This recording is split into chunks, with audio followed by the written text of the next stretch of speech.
क्या मुफ्त राशन ही काफी है या चाहिए मुफ्त और गुणवत्तापूर्ण शिक्षा, स्वास्थ्य और न्याय? नमस्कार, आप देख रहे हैं XMT न्यूज और आज हम बात करेंगे एक ऐसे सवाल की जो सीधे तौर पर देश के भविष्य से जुड़ा है। हमारा देश भारत एक विकासशील राष्ट्र है जहाँ सरकार समय समय पर देशवासियों के लिए विभिन्न योजनाएं लाती है ताकि जरूरतमंदों को राहत मिल सके। इन्हीं योजनाओं में एक है प्रधानमंत्री गरीब कल्याण अन्न योजना, जिसके तहत देश के 81 करोड़ 35 लाख लोगों को हर महीने 5 किलो मुफ्त राशन दिया जाता है। इस योजना का उद्देश्य ये सुनिश्चित करना है कि देश में कोई भी नागरिक भूखा न सोए। लेकिन सवाल ये कि क्या सिर्फ फ्री राशन देना ही काफी है?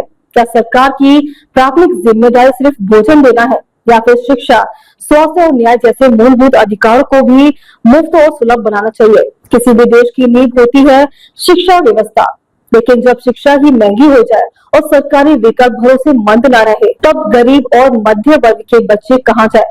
2023-24 में भारत के स्कूलों में कुल नामांकन 25 करोड़ 70 लाख से घटकर 24 करोड़ 80 लाख हो गया, यानी 37 लाख की गिरावट। सिर्फ सरकारी स्कूलों में नामांकन 13 करोड़ 62 लाख से घटकर 12 करोड़ 74 लाख हो गया, यानी 87 लाख छात्र कम हुए।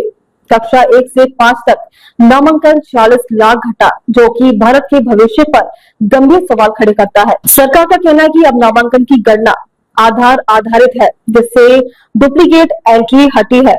लेकिन हकीकत ये भी है कि सरकारी स्कूलों की शिक्षा गुणवत्ता में अभी भी भारी सुधार की जरूरत है। भारत में लगभग 13,96,000 आंगनबाड़ी केंद्र है, जहां छोटे बच्चों को प्राथमिक शिक्षा और पोषण दिया जाता है। लेकिन जमीनी हकीकत ये है कि अधिकतर अभिभावक सिर्फ राशन के लिए बच्चों को भेजते हैं, पढ़ाई के लिए नहीं। शिक्षिका भी बच्चों को सिर्फ फोटो खिंचवाने के लिए बुलाती है ताकि राशन वितरण दिखाया जा सके। इसका नतीजा ये है कि बच्चे शिक्षा से दूर और सिर्फ सरकारी लिस्टों का हिसाब बन जाते हैं। एक गरीब व्यक्ति ना तो ठीक से इलाज करा सकता है और ना ही न्याय पा सकता है। सरकारी अस्पतालों में भीड़, दवाओं की कमी और डॉक्टरों की अनुपलब्धता का आम समस्या है। वहीं न्याय प्रणाली में सालों की देरी और कानूनी खर्च गरीबों को पीछे धकेल देती है। अगर देश की 55% आबादी मुफ्त राशन पर निर्भर है, तो इसका मतलब है कि उतने ही लोग शिक्षा, स्वास्थ्य और न्याय जैसी सुविधाओं से वंचित है। क्या ये वही भारत है जो विकसित भारत का सपना देख रहा है? शिक्षा, स्वास्थ्य और न्याय ये तीनों पूरी तरह से मुफ्त और सार्वभौमिक हो, सरकारी स्कूलों की गुणवत्ता में सुधार हो, आंगनबाड़ी और स्कूलों को केवल कागजी योजना न बनाकर वास्तविक शिक्षा के केंद्र बनाए जाए। अब फैसला आपका है, आपको क्या करना चाहिए?